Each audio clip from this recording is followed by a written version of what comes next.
Hi there! Thank you so much for joining me today. This is Julie DiMatteo, the paper Pixie, and in this video tutorial, I'm going to show you how to make this great card set as well as a pouch. I'm calling this an A2 card set gift pouch, and we're going to be using some great products from the mini catalog as well as this beautiful free designer series paper that you can redeem for free during celebration with an order of $50 or more. I want to show you what's inside this gift pouch and how it opens.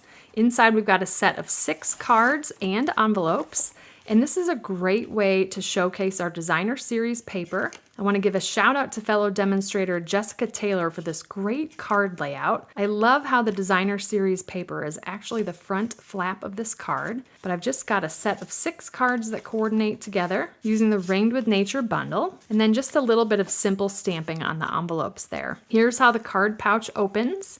And this is using a full sheet of 12 by 12, so a great way to use up your patterned paper stash. You can find the Ringed with Nature bundle on page 62 of the mini catalog. It's a $53 bundle, which means you also get to choose a free with $50 purchase during celebration, and I highly recommend the Rings of Love designer series paper. These two are intended to coordinate together, and it's a great way to redeem a free gift. The other really cool thing about the Ringed with Nature bundle, it's a photopolymer set, which makes it easy to see where you're stamping, but it comes bundled with the Tree Rings hybrid embossing folder and this set of dies. You get 16 dies in this, but the dies work with the embossing folder. So I'm going to show you that today. You can cut and emboss at the same time, or you can cut separately or emboss separately, but I'm going to show you how to do it together. And we're going to create this great gift set of cards together today. So let's go ahead and get started. We're going to start with the cards first, and I want you to grab 3 pieces of cardstock in a coordinating color to the pattern paper you're using. We're using Poppy Parade today. And bringing in the paper trimmer, I'm going to score first, then cut. That's going to help us maximize creating a set of cards here. With this in portrait mode, I'm going to line this up at the 4 1/4 inch mark.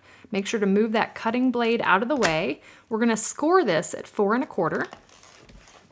I'm going to slide it to the right to 3 1/4, and then we're actually going to cut. Now you can save this piece in your scrap stash. I'm then going to rotate it to the long side, and we're going to go ahead and cut it at 5 1/2. And then what we're going to end up with is 2 pieces that measure 5 1/4 by 5 1/2, and they're scored right here at the 1 inch mark. And we're going to repeat the same thing with the remaining 2 pieces.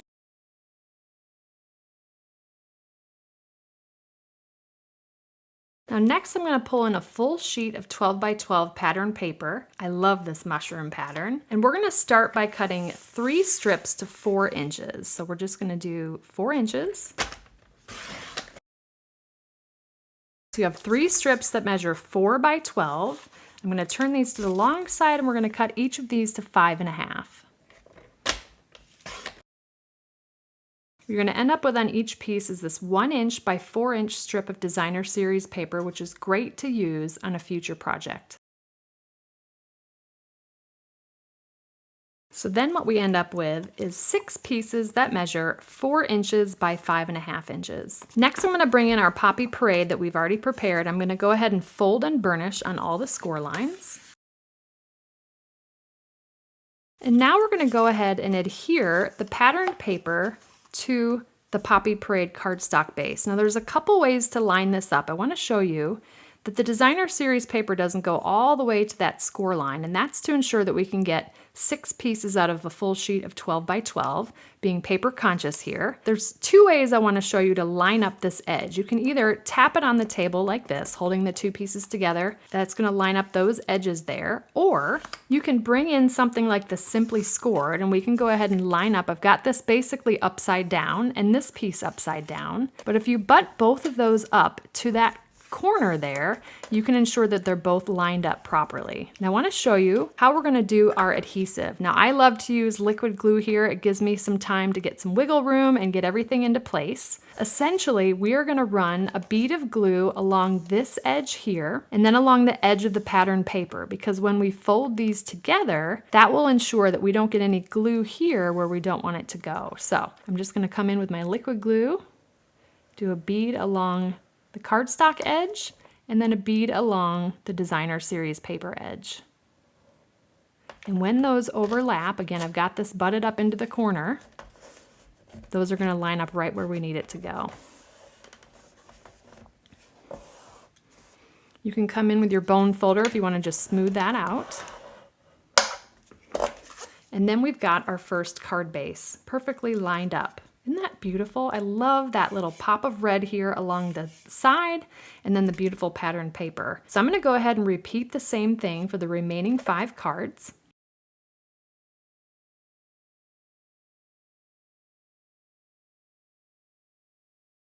All right, now we've got our 6 card bases all adhered. The next thing we're going to do is put a layer of basic white on the inside of the cards, and this piece measures 4 inches by 5 1/4 inches. Go ahead and do that quickly.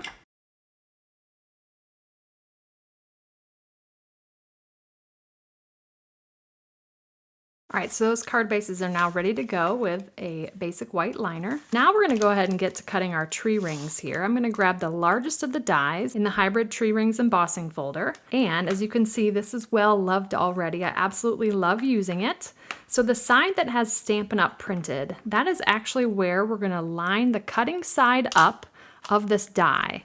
And hopefully you can see this is going to line up exactly with those tree rings there. And once you get it in the right spot, you'll see that that's not going to wiggle on you. So we've got that lined up there. I'm going to take a 1/4 sheet of soft suede, and I only want to really get these 3 tree rings out. So I just want to make sure that this is lined up over those 3. I'm not really worried about these 2 smaller ones right now. Trying to maximize my cardstock here, and then we can go ahead and close it. I'm going to bring in the Stampin' Cut and Emboss machine, and we're going to cut this. For this, we need plate 1 and plate 4. And it doesn't matter which side you flip this through, whether you do it the side that says Stampin' Up! Or the other way, but you do want to make sure that the spine is going through the machine first. So I'm going to put that on plate 1, and then plate 4 is going to go over the top. Then we're going to run that through.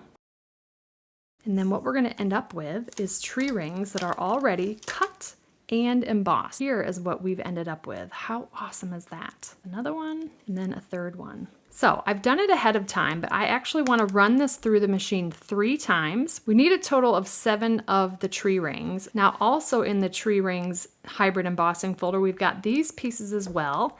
And I'm going to grab the 3 largest ones that we're going to cut out of basic white. Now I need to bring in plate 2, 1 of plate 3. Got a scrap piece of basic white here. I'm going to line up my 3 dies. And then 1 more cutting plate 3, and we're going to cut those. Just like so. Now again, we need 7 of these as well. Okay, so the next thing we're gonna do is do a little bit of stamping, and I wanna show you a quick tip for this. I actually have created templates. I'm gonna show you what those look like here. We're gonna use these today, but I wanna show you how I got these set up. I just grabbed a scrap piece of basic white, and I'm gonna line that up in the corner here. I've already lined up the stamp Thinking of You, which is the stamp we're gonna use. I'm gonna ink that up with Night of Navy, and then we're gonna go ahead and stamp that right onto the basic white scrap piece. This piece is a little large for this, but essentially once you have it stamped, the next thing you'll then do is come in and line up the die cut that you want to use, and you'd go ahead and run that through the Stampin' Cut and Emboss machine. And you're going to actually do that stamping on a scrap piece of white 3 times for the 3 different sizes of the tree ring centers. Then you've got templates where you can just cut a whole bunch of blanks like this, grab one of your magnets, put the template in place. Now I put little arrow marks so I know where the top of that is. And then we can come in with our blanks, make sure they're lined up properly here. And when you ink and stamp the stamp set, it's going to go exactly where we want it to go. Great way to save time using a stamp positioning tool. Like so. So I'm going to show you that on the other 2 templates. I've stamped a bunch of other ones already to save some time. But let's go ahead and do the additional 2 here.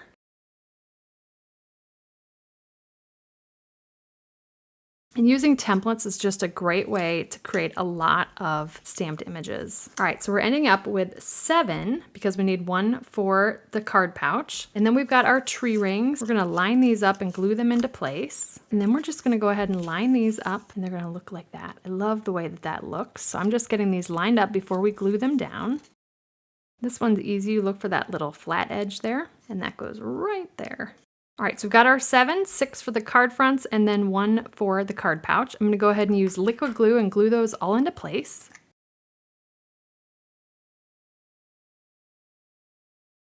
And then using the adorable heart from the Ringed with Nature stamp set, we're gonna go ahead and decorate the envelopes and stamp a couple of additional hearts that we'll glue to the tree rings.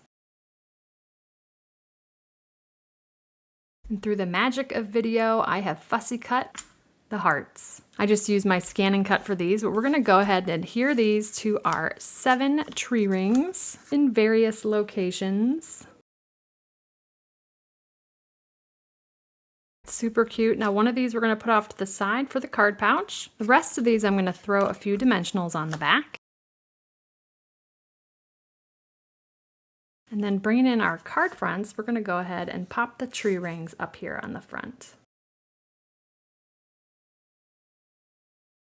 And then we've just got a sweet set of 6 adorable mushroom pattern cards. Why don't we go ahead and make a pouch to put them in? Next, we're gonna grab another sheet of 12 by 12 pattern paper, something that coordinates with your cards. And first, we're gonna start with our pattern going top to bottom.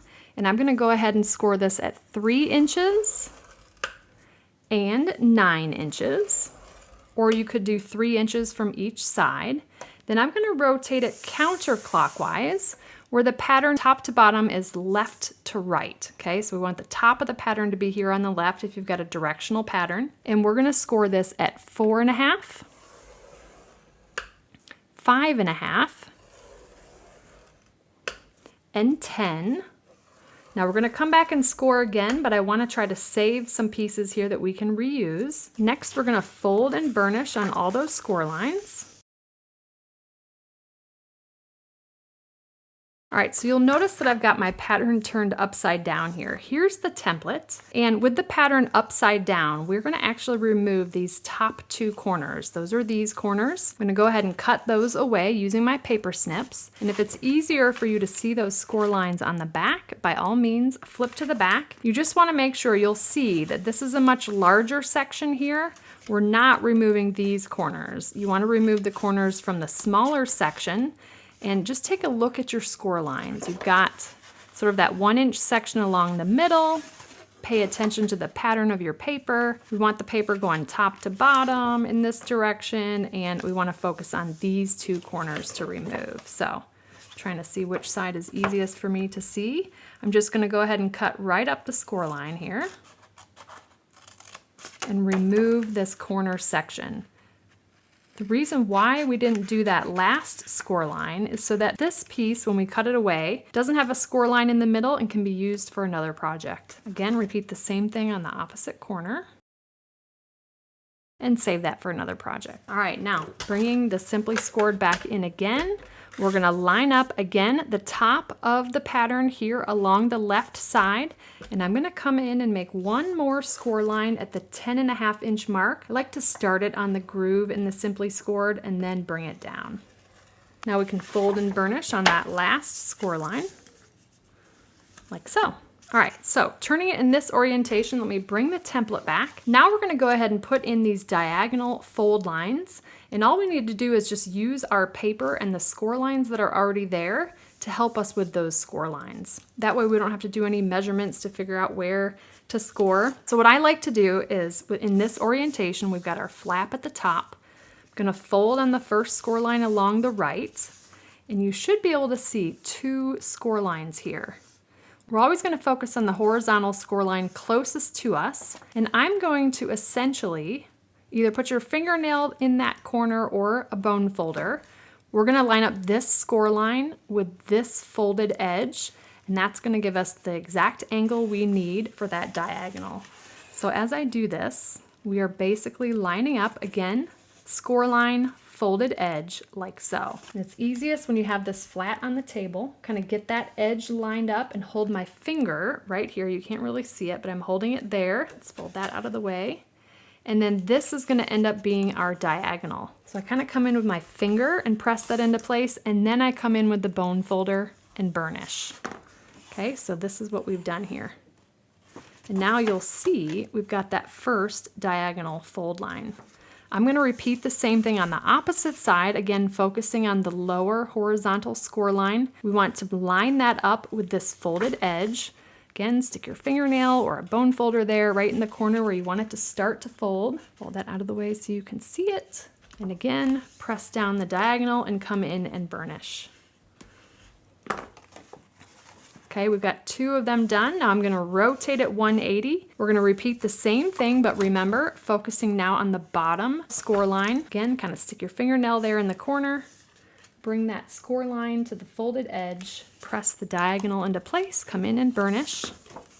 Now we've got 3 of them done. And again, folding on that first score line from the left, putting my finger there. Again, we're focused on that lower score line and meeting it up with the folded edge here.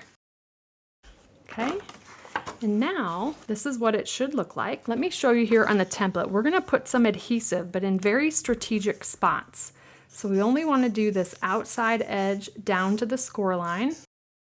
I'm doing liquid glue only in these sections, leaving alone these 2 triangles and these 2 rectangles. We want to be strategic about where we put the glue, so when we're done, we've got a pouch as we open this up. So again, it's going to be a little hard to see on the camera. I'm going to do one side at a time because this is a pretty big piece of paper. I'm going to start my adhesive right at that diagonal score line and then go up here. And you can be kind of messy here with your glue, just don't put too much. And again, going to the diagonal score line and down in this area. Let me show you on the camera. We've got adhesive again from the score line up and from the score line down. And now what I can do is just fold this flat on that first score line from the right. I do like to bring my bone folder here in and just smooth that glue into place. So one side is done. We're going to repeat the same thing here. Again, I kind of go up to that diagonal score line and then up. Again, diagonal score line and down. So there and there. And again, fold in the first score line from the left and press into place. Use your bone folder to smooth it out. And then once that is adhered into place, watch what happens when we go to open the pouch. Because of where we put that glue, we now have a pouch. Look at that. Gonna grab the cards and the envelopes, and I actually like to stagger the cards so they fit in here better, so sort of alternating up and down. Gives us a little bit of space. There's our 6 cards and our 6 adorably stamped envelopes. Those are gonna fit right into the pouch. You have a little bit of wiggle room and you can actually fit probably a couple more cards in there as well. But as you'll notice, this is a pretty tight fit from bottom to top. So that's why we've added that little 1/2 inch score line at the top to give our card pouch a little bit of space. You could close this with a magnetic closure or a Velcro closure. I actually like to close it with just ribbon tied in a bow. So we're gonna bring in our last tree ring here, and I'm gonna go ahead and turn this into a tag by simply just punching a hole with an 1/8 of an inch hole punch right here in the upper left to create a cute tag here. Now I'm bringing in the Evening Evergreen window pane check ribbon. Goes really nicely with this project. And I'm gonna go ahead and feed it through the back of the tag to start. Pull it through quite a bit. Now I'm gonna turn this on its side here. Got the flap opening on the right. Again, kind of leave that tag loose here along the bottom. I like to tie this directly off the spool, kind of making sure that my ribbon here is flat all the way around. Get the flap into place. I like to cross over the spool here, and now we're going to go ahead and create a bow. I love to use a pair of reverse tweezers here as sort of a third hand. Now because we're kind of tying this sideways, I'm going to try to pull the tails up and to the right, and then I'm going to come in and hold that little knot in place with my reverse tweezers. Then I'm going to go ahead and tie the bow. Remove the reverse tweezers, and then we can zhuzh the bow a little bit. Got the tails trimmed. I'm just going to slide up our little gift tag here. And there we have an adorable A2 card set with an adorable gift pouch using a full sheet of 12 by 12 patterned paper. I love the way this turned out. This would be such a sweet gift for somebody. And how wonderful to get a full pack of patterned paper for free with the purchase of the Ringed with Nature bundle. So I hope you give this project a try. And if you enjoyed this video, please give me a thumbs up, subscribe to my channel, and hit that bell icon so you don't miss my next video. If you're interested in purchasing any of the Stampin' Up! Products I used today, they'll be linked in the description. And I'll also include a link to my detailed blog post with all project measurements, details, and a picture of the template. I'd love to have you come visit me at thepaperpixie.com where I post projects to inspire you. If you give this project a try, I'd love to see what you made, so feel free to share it on social media with the hashtag #PaperPixie, and I'll be sure to check it out. Thanks again for watching. I hope you have a wonderful and blessed day. Take care. Bye.